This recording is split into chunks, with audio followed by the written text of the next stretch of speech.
Panoorin po natin ang update mula sa Philippine Weather Bureau, Pag-asa. Magandang umaga mula sa Pag-asa Weather Forecasting Center. Ito lang ating update sa magiging tayo ng panahon sa susunod na 24 oras. Sa kasalukuyan, may minomonitor tayong low pressure area sa labas ng ating Philippine Area of Responsibility.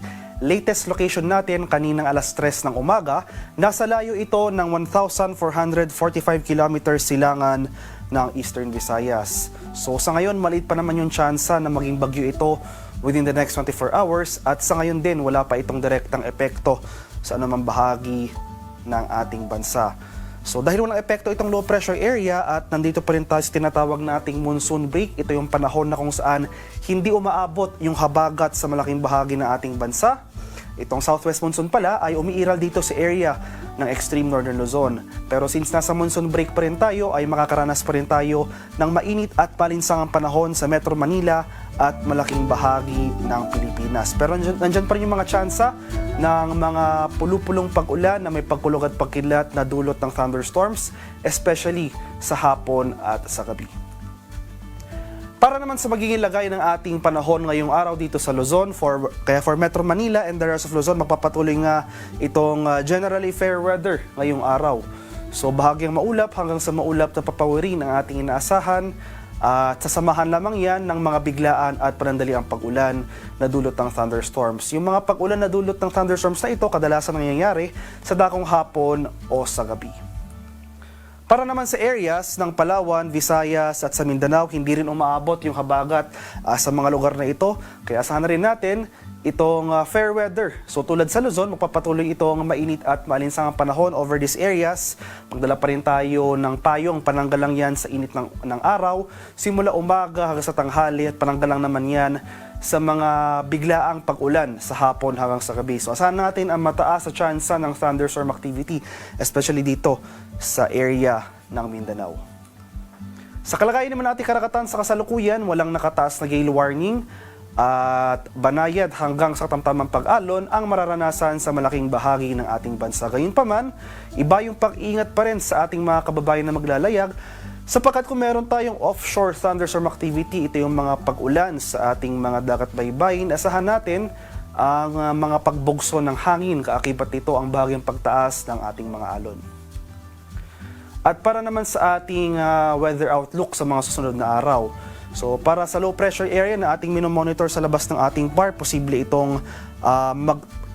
itong gumalaw generally northwestward or pahilagang kanluran sa mga susunod na oras. So posible itong makapasok ng ating Philippine Area of Responsibility within the day.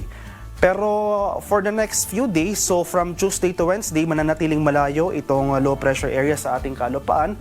Wala pa naman itong magiging epekto sa ating bansa sa mga araw na ito.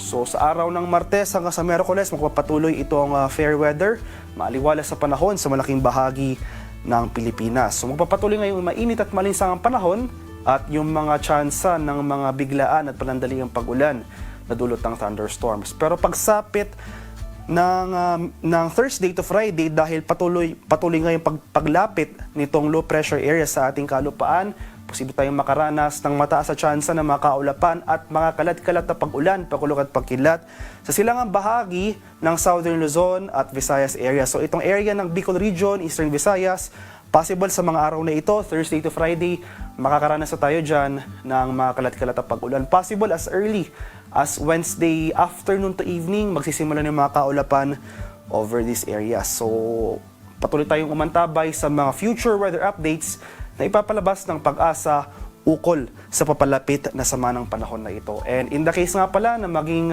bagyo ito sa mga sunod na araw, ay Fabian ang susunod nating ipapangalan sa posibleng potential na sama ng panahon na ito.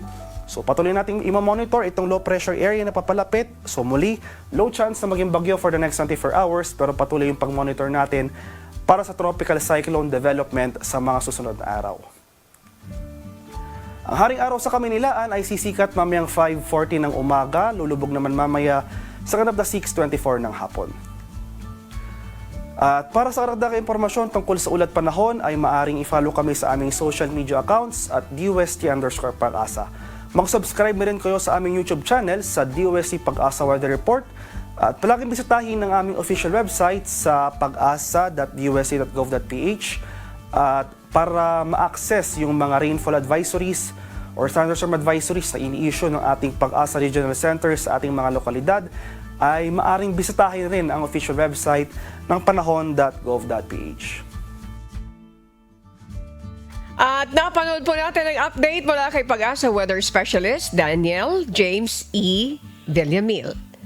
Tandaan po, sa bawat araw na ating nasisilayan, tayo'y magpasalamat sa Diyos na may lalang.